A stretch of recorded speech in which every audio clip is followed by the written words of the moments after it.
औज़ुबिल्लाहि बिस्मिल्लाहिर्रहमानिर्रहीम। Check board या chess board बनाने का program with switch case statement ये हमने करना है। इसका डिटेल्ड ऑब्जेक्ट देख लेते हैं कि क्या है। Write a program which generates a check or chess board with the help of switch case statement. तो इसको कैसे करेंगे, पहले तो हमें ये पता होना चाहिए चेक बोर्ड या चेस बोर्ड होता क्या है। शतरंज का बोर्ड या ड्रॉफ का बोर्ड या चेकर्स का जो बोर्ड होता है जिसमें ब्लैक एंड वाइट 8 कुल मिलाकर जो है वो रॉज होती हैं और 80 कॉलम्स होते हैं।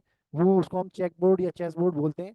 वो मुख्तलिफ कलर्स में होता है। नॉर्मली ब्लैक एंड वाइट में होता था पहले, फिर ग्रीन और येलो भी आने लगा, ब्लू और येलो मुख्तलिफ आपको मिलते हैं।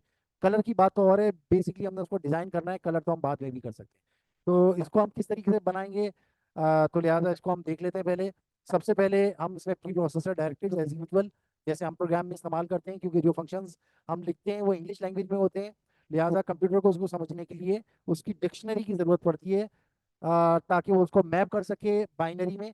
तो उसके लिए हम हेडर फाइल्स का इस्तेमाल करते हैं जैसे stdio.h और console input output dot H, जिसे हम कॉन आईओ डॉट एच कहते हैं। इसको हम दोनों को इंक्लूड करेंगे। उसके बाद ये इस दफ़ा हम ग्लोबल वेरिएबल्स जो डिक्लेयर कर रहे हैं, ग्लोबल वेरिएबल्स डिक्लेयर कर रहे हैं, रॉ और कॉलम और उसका रिजल्ट। ये रिजल्ट क्यों कर रहे हैं ये भी आपको आगे पता चलेगा। इंटीजर डेटा टाइप के रॉ और कॉलम आपने और रिजल्ट जो है 3 वेरिएबल्स जो है डिक्लेयर किए। उसके बाद इंट मेन फंक्शन आपने डिक्लेयर किया। मेन फंक्शन लाजमी यूज है सी लैंग्वेज का। विदाउट मेन आप जो है वो कोई भी प्रोग्राम सी का नहीं चला सकते, कंपाइल वो नहीं होगा और चलेगा नहीं। तो लिहाजा इंट मेन बहुत ज़रूरी है, ये आपने दिया। इसके बाद फिर आपने मेन की बॉडी दी।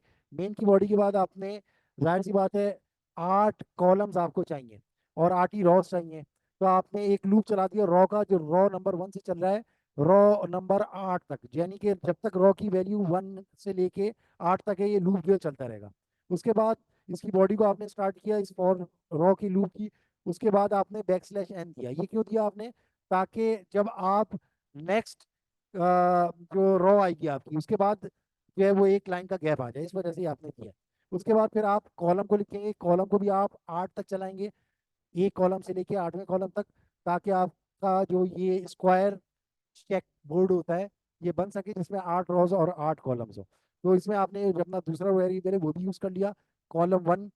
और कॉलम 1 से लेके और ये 8 तक चलेगा, इसकी भी आपने बॉडी बनाई। उसके बाद आपने रिजल्ट को क्या किया, रिजल्ट को आपने बराबर किया किसके, रॉ प्लस कॉलम परसेंट 2। यानी कि ये आपको बताएगा कि आपने रिजल्ट की वजह से आप ये कॉलम का कलर डिफाइन करेंगे कि वो ब्लैक होगा या वाइट होगा। इस वजह से आपने ये मॉडुलस ऑपरेटर, जिससे रिमाइंडर सामने आता है। जाहिर सी बात है किसी भी नंबर को 2 से डिवाइड करेंगे या तो अगर अगर वो होल नंबर है तो या तो उसका रिजल्ट 1 आएगा या उसका रिजल्ट जो है वो 0 आएगा। तो इस वजह से आपने 2 से उसको डिवाइड किया, क्योंकि आपके पास जो चेकर बोर्ड होता है या चेक बोर्ड होता है उसमें ही 2 ही कॉलम्स होते हैं। इस वजह से आपने इसको 2 से डिवाइड किया। अगर 3 किस्म के कॉलम्स होते तो फिर हम उसको 3 से डिवाइड करते हैं, लेकिन इसमें क्योंकि 2 टाइप्स के होते हैं, ब्लैक और वाइट, तो इस वजह से आपने इसको 2 से डिवाइड किया।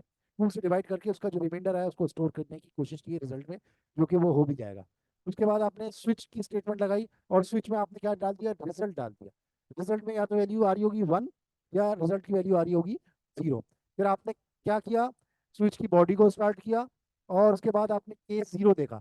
अगर केस 0 आ रहा है तो आप क्या कर रहे हैं, दो स्पेस को प्रिंट कर रहे हैं और केस की बॉडी से बाहर आ रहे हैं। वरना डिफॉल्ट में क्या कर रहे हैं, 219 और 219। 219 जो है वो बेसिकली क्या होता है, एक जो आपका करेक्टर होता है हाफ स्क्वायर, हाफ स्क्वायर जो होता है उसको प्रिंट करता है। तो क्योंकि मुझे कंप्लीट स्क्वायर चाहिए तो लिहाजा मैंने 219 219 दो दफा लिखा और 219 की करेक्टर वैल्यू एक दफा और दूसरी दफा भी करेक्टर वैल्यू की उसकी प्रिंट की। तो वो ये क्या करेगा, ये आपको पूरा एक कंप्लीट स्क्वायर बना के दे देगा।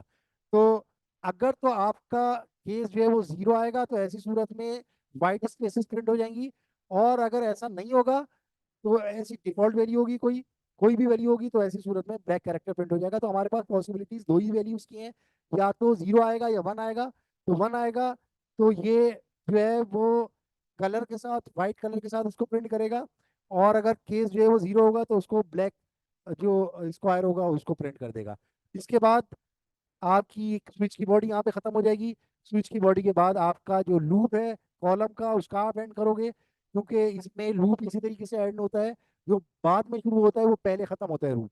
तो इसमें जो हमारे पास लाइन नंबर 17 पे कॉलम का लूप शुरू हुआ था उसको हम पहले खत्म करेंगे लाइन नंबर 27 पे, और इसके बाद फिर हम लाइन नंबर 14 पे शुरू होने वाला लूप जो कि फॉर रॉ का लूप है उसको हम खत्म करेंगे। और उसके बाद फिर आपका एंड ऑफ मेन फंक्शन करेंगे, इसकी बॉडी का एंड कर देंगे तो मेन का भी एंड हो जाएगा, और आपका चेक बोर्ड का जो टास्क था वो कंप्लीट हो जाएगा, आपका चेक बोर्ड जो है वो जनरेट हो जाएगा।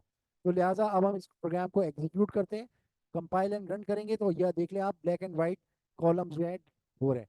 जो मैं आपको बता रहा था कि वो जो करेक्टर होता है ये इतना प्रिंट करता है, ये देखें, ये जो आपको व्हाइट वाला जहाँ मैं कर्सर से पॉइंट आउट कर रहा हूँ इतना प्रिंट करता है ये। लेकिन इसके साथ अगर आप आधा और मिला दें तो ये पूरा स्क्वायर कर देता है, यानी कि ये देखें आप, ये है और उसके साथ मैंने एक किया तो देखिए पूरा कंप्लीट आपको स्क्वायर नजर आ रहा है। इसी तरीके से मैंने गैप दिया तो ब्लैक स्पेस प्रिंट हुई है, और जब %C करके 219 लिखा है, फिर %C लिख के 219 लिखा है, तो %C से एक ये प्रिंट हुआ, फिर %C से एक और ये प्रिंट हो गया, तो ये पूरा स्क्वायर की शक्ल इसने ले ली। और उसके बाद जब आपका लूप ये चल रहा है किस तरीके से चल रहा है, पहले ये रॉ की 1 के लिए ये 8 दफा चलेगा, रॉ की 1 के लिए ये 8 दफा चलेगा। इसका मैं आपको ये दिखा देता हूँ, आउटपुट दोबारा से दिखाता हूँ। ये कंपाइल एंड रन किया आपने, ये देखें, ये रॉ 1 है आपकी, रॉ 1 के लिए ये 8 दफा यहाँ तक चला। उसके बाद क्या होगा, उसके बाद आपका जब ये वैल्यू इसकी कंप्लीट हो जाएगी तो ये देखें रॉ ये खत्म हो जाएगा, तो उसके बाद फिर ये रॉ के लूप में दोबारा जाएगा और रॉ में एक का इजाफा करेगा। अब रॉ की वैल्यू 2 हो जाएगी, जब रॉ की वैल्यू 2 हो जाएगी तो आप क्या करेंगे, नेक्स्ट लाइन का इजाफा कर देंगे। अगर आप ये \n ना दें तो क्या होगा, अगली वैल्यूज भी इसके आगे से प्रिंट होना शुरू हो जाती है, यहाँ पे प्रिंट होना शुरू हो जाती है। लेकिन हमें क्योंकि चेकबोर्ड बनाना था उसमें 8 के बाद जो है नेक्स्ट जाना था, लिहाजा हमने हर एक 8 आइटरेशन के बाद, कॉलम की हर एक 8 आइटरेशन के बाद जो है आपने \n किया हुआ है। तो देखिए ये 8 दफा चलेगा, 8 दफा चलने के बाद ये \n से न्यू लाइन पे आ जाएगा। फिर ये 8 दफा चलेगा, और 8 दफा चलने के बाद ये \n, अब रॉ की वैल्यू जब 3 होगी तो फिर दोबारा क्या होगा, फिर दोबारा ये नेक्स्ट थर्ड लाइन पे आ जाएगा। उसके बाद इसी तरीके से जब ये खत्म होगी उसके बाद रॉ की वैल्यू जब 4 होगी ये चेक होगा, और चेक होने के बाद अगेन \n से ये चौथी लाइन पे आ जाएगा।